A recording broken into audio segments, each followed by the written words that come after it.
नमस्कार साथियों, आज हम अकबर का सेकंड जो लेक्चर है वो देख रहे हैं।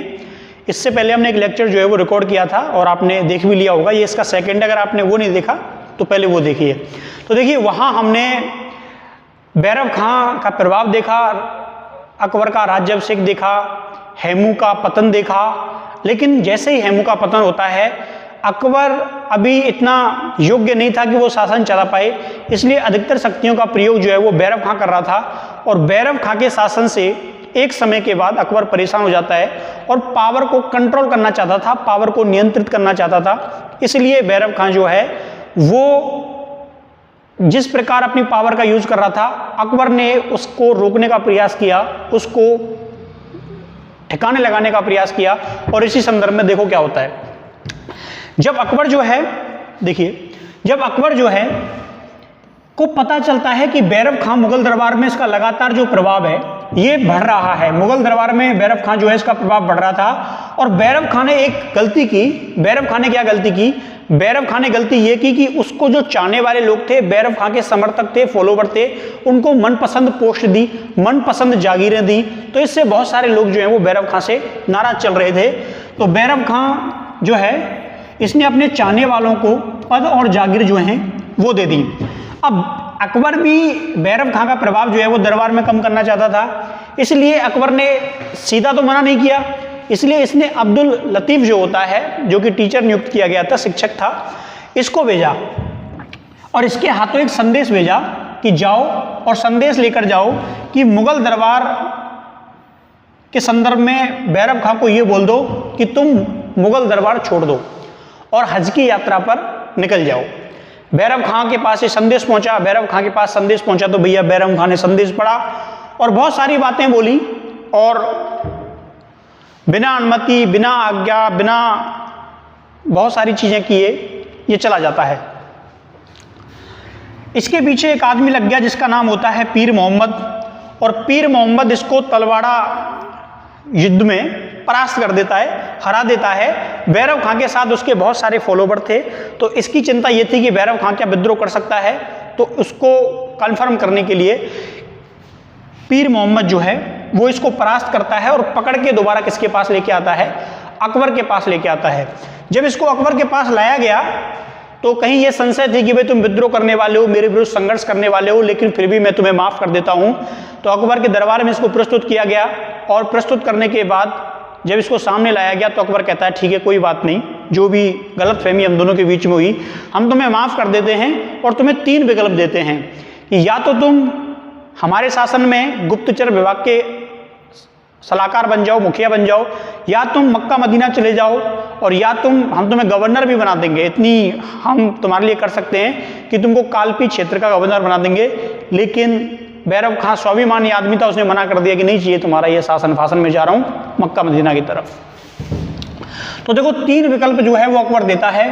पहला, मक्का मदीना जाओ, ठीक है। दूसरा, गुप्त सलाहकार समिति जो है जिस उसके आप शामिल हो जाओ, अध्यक्ष बन जाओ, सलाहकार बन जाओ। तीसरा, कालपी या चंदेरी के तुम गवर्नर भी बन सकते हो। लेकिन मैंने जैसा तुमको बताया कि बैरव खां स्वाभिमानी आदमी था और उसने मक्का मदीना जाना पसंद किया। वो पहले भी यही काम कर रहा था और वो मक्का मदीना के लिए दरबार से छोड़ के निकल जाता है। लेकिन उसी समय किस्मत को कुछ और मंजूर था या कुछ और फील्डिंग सेट कर दी जाती है। अफगान मुबारक खां जो है इसको रास्ते में मिलता है, अहिलवाड़ा का जो क्षेत्र पड़ता है यहाँ मिलता है और बैरव खां की क्या कर देता है? हत्या कर देता है। क्या कर देता है? बैरव खां की हत्या कर देता है ये आदमी। कौन? अफगान मुबारक खां।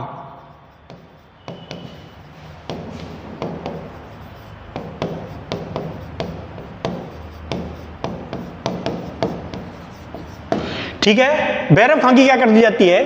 बैरव खां की हत्या कर दी जाती है। बात क्लियर? चलिए, अब बैरव खां की हत्या हो गई तो आप लोगों को मालूम है, वैसे अकबर जो होता है वो बैरव खां की पत्नी होती है सलीमा, तो उसके साथ मैरिज कर लेता है, शादी कर लेता है। कह रहा होगा कि भाई पत्नी को, कि सलीमा को कह रहा होगा कि मैं तुम्हारा दुख कम कर देता हूं, है ना, आधा दुख मेरी जिम्मेदारी हो तुम अब से। कुछ लोग तो ये कहते हैं कि बैरव खां को मरवाने के पीछे अकबर का ही हाथ था। आप लोग सोचो, अकबर को पाल पोस के सैन्य, अगर बैरव खाना होता ना तो अकबर कभी शासक ना बनता, अगर बैरव खाना होता तो अकबर कभी शासक ना बनता।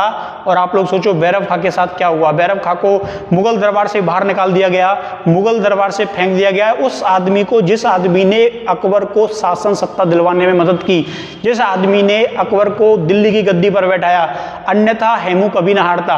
और वही हश्र होता जो हुमायूं का हुआ था, भटकता रहा ईरान, अफगानिस्तान, पाकिस्तान के इलाकों में, वही हश्र अकबर का होता। बैरव खां सबसे इंपॉर्टेंट आदमी था, लेकिन बैरव खां के साथ इन लोगों ने क्या किया, उसको दरबार से बाहर निकाल दिया और अहिल्यावाड़ा में उसकी हत्या करवा दी। और सबसे बड़ी बात, उसके पिता के साथ का आदमी था, उसकी पत्नी के साथ विवाह भी कर लिया, है ना। देखिए, जैसे ही बैरव खान का पतन होता है तो उसका जो पावर स्टेशन था वो डिस्ट्रॉय हो गया। अब उसकी जगह कोई लेगा तो उसकी जगह महिलाओं ने ले ली। महिलाएं अपना प्रभाव जमा लेती हैं, हरम की महिलाएं अपना प्रभाव जमा लेती हैं। इसे हम हिस्ट्री में पढ़ते हैं पेटीकोट शासन। क्या नाम से पढ़ते हैं? पेटीकोट शासन पढ़ते हैं। और इसकी जो टाइम पीरियड माना जाता है वो 1560 से लेके 64 के बीच में इसका टाइम पीरियड माना जाता है कि 4 साल जो है वो पेटीकोट शासन रहा। देखते हैं इसमें कौन कौन सी महिलाएं इंपॉर्टेंट थी। देखिए, सबसे एक नाम आता है जीजी अनगा का, ये पहली महिला। लेकिन शमसुद्दीन अतगा खां ये सपोर्टर था। अदम खान ये माहम अनगा का बेटा होता है, ये भी इस गुट में शामिल था। और माहम अनगा जो कि इस गुट की प्रमुख थी वो। तो ये महिलाएं और इनके सपोर्टर जो हैं ये इस पेटीकोट शासन को कंट्रोल कर रहे थे। लेकिन इसके अलावा भी कुछ महिलाएं थीं जो प्रत्यक्ष रूप से शासन में शामिल नहीं थी, लेकिन प्रभाव उनका भी कम नहीं था। उनमें से एक आती है हमीदा बानो बेगम, है ना, हुमायूं की पत्नी। मीर मोहम्मद, ख्वाजा मुअज्जम और अतगा खां, ये 4 नाम मैंने आपको बताए। हमीदा बानो बेगम, पीर मोहम्मद, ख्वाजा मुअज्जम और अतगा खां। ये शासन में प्रत्यक्ष रूप से शामिल नहीं थे, लेकिन फिर भी इस सिस्टम को कहीं ना कहीं प्रभावित कर रहे थे। तो मेरे पीछे जो नाम दिए हुए हैं ये मुख्य आदमी माने जाते हैं अकबर के शासनकाल में, जो पेटीकोट शासन है उसमें। तो इन्होंने लगभग 4 साल तक अकबर के शासन को कंट्रोल किया था। कई इतिहासकार ये कहते हैं कि साहब 2 साल ही किया था, 1562 से 64 तक। सतीश चंद्रा ये कहते हैं कि नहीं, बिल्कुल नहीं किया था। लेकिन आपको थोड़ा ध्यान रखना है कि इस प्रकार की व्यवस्था भी अकबर के शासनकाल में हुई थी। लेकिन ये पेटीकोट शासन जो चला ये खत्म कैसे होता है, ये डिस्ट्रॉय कैसे होता है, वो देखिए। पेटीकोट शासन का पतन होता है आपसी संघर्ष को। देखो पावर को लेकर जब बहुत सारे केंद्र बन जाते हैं, पावर को कंट्रोल करने वाले जब कई लोग हो जाते हैं तो शासन गिरता ही है। अगर आप लोग सोचो, एक कोई लीडर है, अगर उसके समान वैल्यू का कोई दूसरा लीडर खड़ा हो जाए, या सेना के अंदर हम 4-5 सेनापति बना दें तो वो पहले आपस में लड़ेंगे। तो सेम यहाँ पे है, अलग अलग पावर को कंट्रोल कर रहे थे तो इनके बीच में आपसी संघर्ष होता है। और अदम खां, ठीक है, इसने क्या किया, अतगा खां की हत्या कर दी। क्या किया, अदम खां ने, देखो यहाँ पे अतगा खां ये रहा इधर, और अतगा खां, ठीक है, शमसुद्दीन अतगा खां। ये जो नीचे है अदम खान, ये क्या कर देता है, ये माहम अनगा का बेटा था, इसकी हत्या कर देता है। तो अदम खान ने अतगा खां की क्या कर दी, हत्या कर दी। और जब ये शिकायत किसके पास पहुंची, अकबर के पास पहुंची कि भाई मेरे शासन में मेरे नीचे काम करने वाले लोग एक दूसरे को मार रहे हैं, तो अकबर ने इनको पनिशमेंट देने की सोची। तो अतगा खां की हत्या के आरोप में अदम खां जो होता है इसको आगरा के किले से अकबर फेंक देता है ना, पकड़ा और ऊपर से फेंक दिया, नीचे आके गिरा और मर गया। इसकी माँ पुत्र वियोग में मर जाती है। इसकी जो माँ थी वो पुत्र वियोग में मर जाती है कि मेरे बेटे को ऐसे कैसे फेंक दिया। 40 दिन तक रोती रहती है और 40 दिन के बाद पुत्र वियोग में माहम अनगा की मृत्यु हो जाती है 1562 में। मैंने आपको यहाँ पे बताया था माहम अनगा ये प्रमुख थी, लीडर थी, सिस्टम को कंट्रोल कर रही थी। अब वही मर गई, तो फिर कैसे। इसके बाद पेटीकोट शासन जो है ये समाप्त माना जाता है कि पेटीकोट शासन की समाप्ति हो जाती है। कुछ चलता रहता है लेकिन मुख्य जो इसमें हीरो थे वो मारे जा चुके हैं। तो हम पेटीकोट शासन की समाप्ति इस प्रकार से देखते हैं, जिसमें अकबर के शासनकाल को कुछ समय के लिए महिलाओं के द्वारा नियंत्रित किया गया था। अब ये सारी चीजें जब हो गई तो कुछ और इंपॉर्टेंट काम होता है, और वो इंपॉर्टेंट काम था विद्रोह का होना। किसका होना, विद्रोह का होना, अकबर के काल के प्रमुख विद्रोह हम देखते हैं तो ऐसा नहीं कि अकबर साहब बहुत ज्यादा पावरफुल आदमी था, उसके काल में तो कोई विद्रोह कर ही नहीं सकता, बिल्कुल विद्रोह होता है इसके काल में और बिल्कुल समस्याएं इसको फेस करनी पड़ती हैं। उज्बेक विद्रोह पहला विद्रोह था जो 1564 में होता है और आपको मालूम है 1564 के बाद अकबर जो है वो सिस्टम को खुद कंट्रोल करने लग गया था, अधिकतर निर्णय जो है वो खुद लेने लग गया था, सिस्टम जो है वो खुद कंट्रोल करने लग जाता है, पावर अपने हाथ में आ जाती है, पेटीकोट शासन समाप्त हो चुका है और बाकी के जो प्रभावशाली लोग थे उनको ठिकाने लगा दिया गया, जिसमें बैरव खां एक इंपॉर्टेंट उदाहरण था। तो उज्बेकों ने विद्रोह किया तो अकबर के शासन का पहला, तो इसको IMP करके याद रखना, क्वेश्चन आता है कि अकबर के शासन में पहला जो विद्रोह है वो उज्बेकों के नेतृत्व में होता है। कब होता है? 1564 में। इसमें अकबर के दरबार के लोग शामिल थे, यानी कि अकबर के जो दरबार के लोग थे वही शामिल थे।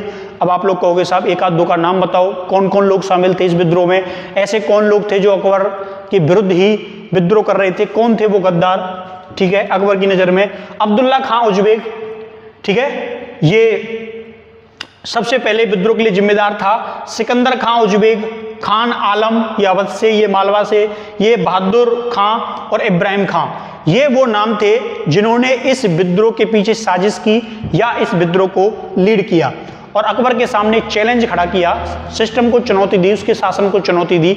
अकबर इससे कैसे पार पाता है वो देखिए। जब 1564 में अब्दुल्ला खां जो है क्या करता है? विद्रोह करता है।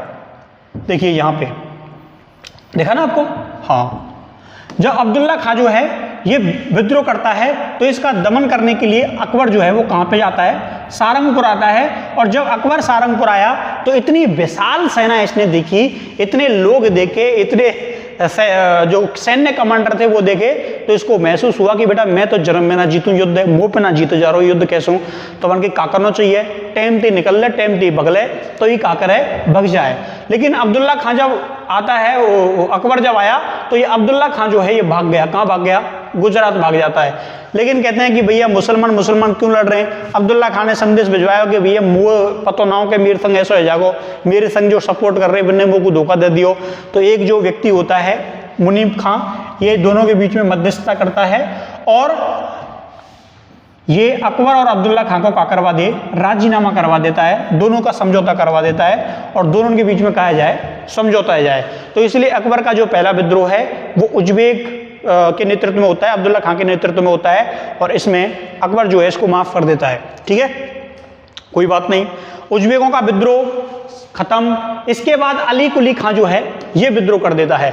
अब अली कुली खां ने किन क्षेत्रों का इसका इफेक्ट था, कहाँ इसका प्रभाव था? बनारस, जौनपुर और अवध, ठीक है, लखनऊ वाला जो इलाका है, इन क्षेत्रों में इनके द्वारा विद्रोह किया जाता है और इनको सपोर्ट भी मिला हुआ था, पीछे से बैकअप सपोर्ट मिल रहा था बंगाल के सुल्तान किसका?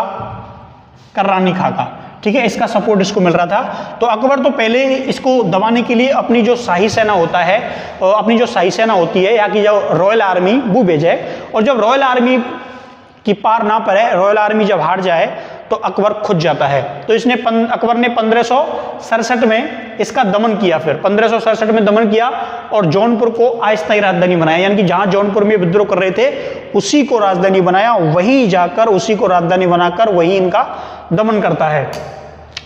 और जब अकबर की सेना के साथ इनके सेनापति थे दो, एक था मनकली और काला पहाड़, ठीक है, यानी कि जौनपुर और बनारस और बंगाल, इनकी जो संयुक्त सेना लड़ रही थी उनके दोनों सेनापति थे, मनकली और काला पहाड़ के नेतृत्व में संघर्ष होता है। लेकिन इसमें इनका जो मुख्य हीरो था कुली खां और बहादुर खां, ये दोनों के दोनों युद्ध लड़ते हुए मारे जाते हैं। इस प्रकार इनका जो सेकंड विद्रोह इसके शासनकाल में होता है, उस सेकंड विद्रोह को भी अकबर के द्वारा दबा दिया जाता है, अकबर इसका पूर्ण दमन कर देता है। तो अभी हमने अकबर के शासनकाल में जो अभी हमने पढ़ा, इसमें हमने देखा कि किस प्रकार अकबर अपने विरुद्ध उठने वाली हर शक्ति का दमन करता है। उसने अपने शासन में प्रभाव जमाने वाले बैरव खां की किस प्रकार से हत्या की वो आपने देखा। पेटीकोट शासन जिसमें कुछ समय के लिए महिलाओं का प्रभाव हो गया था, हरम की महिलाओं का प्रभाव हो जाता है, उसकी दाई माता थी, कुछ संरक्षका थी, इनका प्रभाव हो जाता है, उनके पुत्रों का प्रभाव हो जाता है। तो किस प्रकार अकबर इनका दमन करता है। इसके बाद दो विद्रोह हुए और इन दोनों के दोनों विद्रोहों का दमन भी अकबर करता है। तो उम्मीद है ये लेक्चर आपको समझ आया होगा, और ये इससे संबंधित आपके मन में कोई सवाल है, जवाब है, आप कमेंट बॉक्स में पूछ सकते हैं। मिलते हैं हम नेक्स्ट वीडियो में, लेक्चर में। तब तक के लिए थैंक यू, धन्यवाद, बाय बाय, टेक केयर।